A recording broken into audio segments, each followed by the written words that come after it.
ప్రమాణం చేస్తే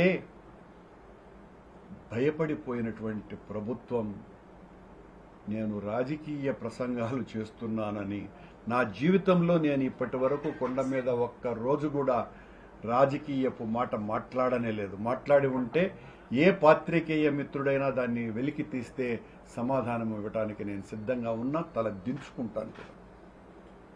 అలాంటి నేను ప్రమాణం చేయటానికి వెళితే అత్యంత పాశవికంగా నన్ను దేవదేవుని అఖిలాండం నుంచి కర్పూరం వెలిగించినటువంటి ఆ శుభ సమయాన కర్పూరాన్ని కూడా తోసిపారేసి నన్ను లాగి అవమానపరచటం అన్నది చంద్రబాబు ప్రభుత్వం యొక్క భయాన్ని తెలియజేస్తున్నదే తప్ప మా నిజాయితీని ఎవ్వరూ కూడా ఆపలేరు. చంద్రబాబు గారు, మళ్ళీ చెప్తున్నా, కొండ మీదంటే సరే ఆపినారు, తోసేసినారు అనుకుంటే ఆడి నుంచి కిందికి వచ్చి మా ఇంటికి వస్తా ఉంటే దారిలో గరుడ విగ్రహం దగ్గర ఆడ కూడా ఒక 50 మంది పోలీసు వాళ్ళను పెట్టి మీడియా వాళ్ళు ఉంటే నేను ఆగిన. ఇక్కడ మాట్లాడడానికి లేదు, చాలా సెన్సిటివ్ అనేసి అక్కడి నుంచి కూడా మమ్మల్ని నెట్టేసినారు. సరే, మాకు ప్రతిపక్షము కొత్త కాదు, ఉద్యమాలు కొత్త కాదు, పోరాటాలు కొత్త కాదు, ఇలాంటి చర్యలు కొత్త కావు. కానీ తప్పు చెయ్యకుండా ఆరోపణలు వేస్తే అంగీకరించటానికి సిద్ధంగా లేం.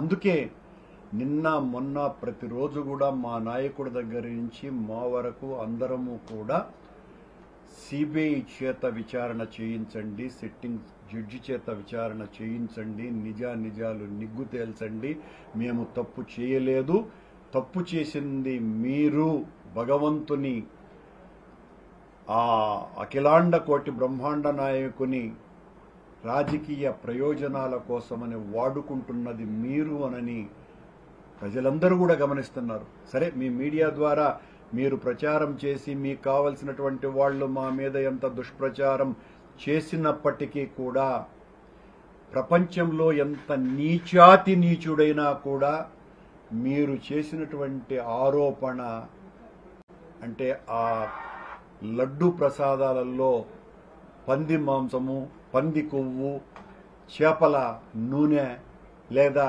యానిమల్ ఫ్యాట్ వాడతారోనని ఎంత నీచుడు కూడా చేయలేనటువంటి పనిని మీరు ఆరోపణగా అలవోకగా మీ ఆరాధ్య దైవమైనటువంటి వెంకటేశ్వర స్వామిని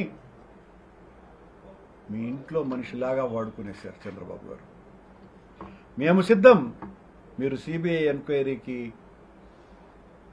సిద్ధపడితే. అలా కాకుండా మీరు సిట్ అంటే సిట్ కూర్చునేవాళ్ళు, స్టాండ్ అంటే లేచి నిలబడేటువంటి సిట్ సంస్థని మీ కింది స్థాయిలో ఉన్నటువంటి ఐజీ స్థాయి అధికారిని ముందే మీరే మొత్తం అంతా కూడా ఆడ నెయ్యికి బదులుగా